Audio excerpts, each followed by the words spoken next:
Hello everyone, welcome back to my YouTube channel. Guys, आज के इस वीडियो में हम देखेंगे वाई का उच्चारण क्या होता है, वाई के उच्चारण के नियम हम देखेंगे। तो वीडियो को पूरा वॉच कीजिए। चलिए हम देख लेते हैं सारे नियम को वाई से रिलेटेड। पहला नियम है जब किसी वर्ड के लास्ट में वाई हो और वाई से पहले दो कंसोनेंट हो तो वाई को हम आई से पढ़ते हैं। एक बार फिर से देखो, जब भी किसी वर्ड के लास्ट में अगर वाई आता है और वाई से पहले दो कंसोनेंट हो तो हम वाई को आई से पढ़ते हैं। जैसे यहाँ पर आप देख सकते हैं माई में आप देख सकते हैं यम के बाद यानी एक कंसोनेंट के बाद में वाई आया है, तो इसलिए यहाँ पर वाई को आई से पढ़ा गया है। इसी तरह है ड्राई, यहाँ पर इसमें आप देख सकते हैं वाई से पहले दो कंसोनेंट है, इसलिए यहाँ पर ड्राई पढ़ा गया है। नेक्स्ट है क्राई, फिर है साई, फिर है ट्राई, फ्राई। तो इन सभी वर्ड में आप देख सकते हैं वाई से पहले यानी किसी वर्ड में लास्ट में वाई आया है और वाई से पहले एक या दो कंसोनेंट आया है, इसलिए वाई को आई से पढ़ा गया है, यानी वाई को हम आई से उच्चारण किए हैं। चलिए अगला नियम देख लेते हैं।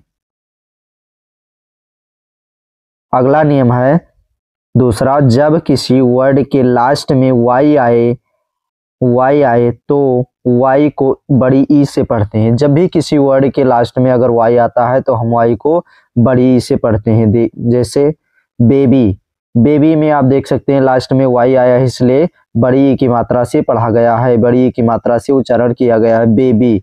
इसी तरह लेडी, डैडी, मनी, फनी। तो इन सभी वर्ड में आप देख सकते हैं लास्ट में वाई आया है, इसलिए वाई का उच्चारण बड़ी ई से किया गया है।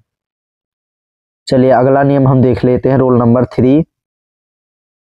जब किसी वर्ड के लास्ट में ये वाई या ई वाई आए तो ये वाई और ई वाई को हम ये से पढ़ते हैं।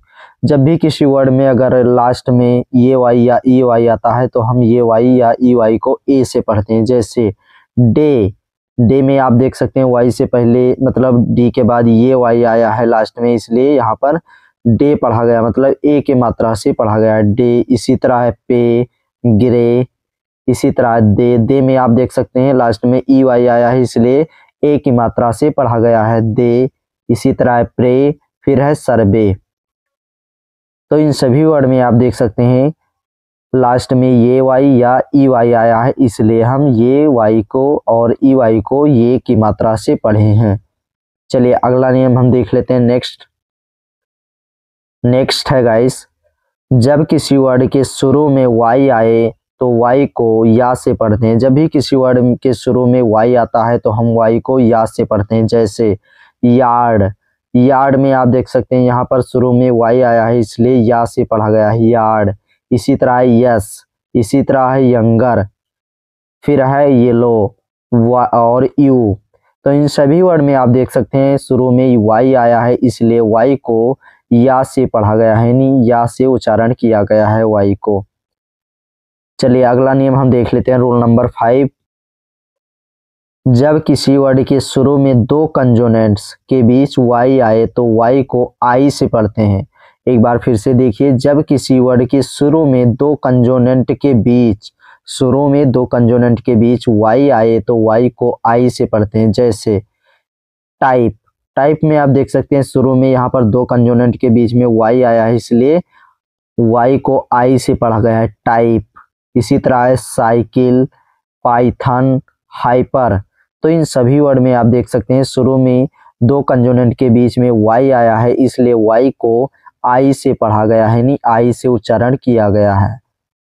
तो गाइस आज के लिए बस इतना ही, और वीडियो अच्छा लगा हो तो वीडियो को लाइक करें, और अगली वीडियो में हम आपको बताएंगे जेड का उच्चारण क्या होता है। उसके बाद इंग्लिश प्रोनाउंसिएशन यानी इंग्लिश का उच्चारण का जो सीरीज था वो समाप्त हो जाएगा। उसके बाद हम आपको बताएंगे ग्रामर की परिभाषा, बिल्कुल बेसिक से पार्ट ऑफ स्पीच से लेकर हम आपको एडवांस लेवल तक इंग्लिश ग्रामर पढ़ाएंगे। तो चैनल को अभी तक सब्सक्राइब नहीं किए तो प्लीज़ चैनल को सब्सक्राइब करके अभी जुड़ जाइए। तो चलते हैं अगली वीडियो में फिर मिलेंगे, तब तक के लिए बाय बाय, टेक केयर, धन्यवाद।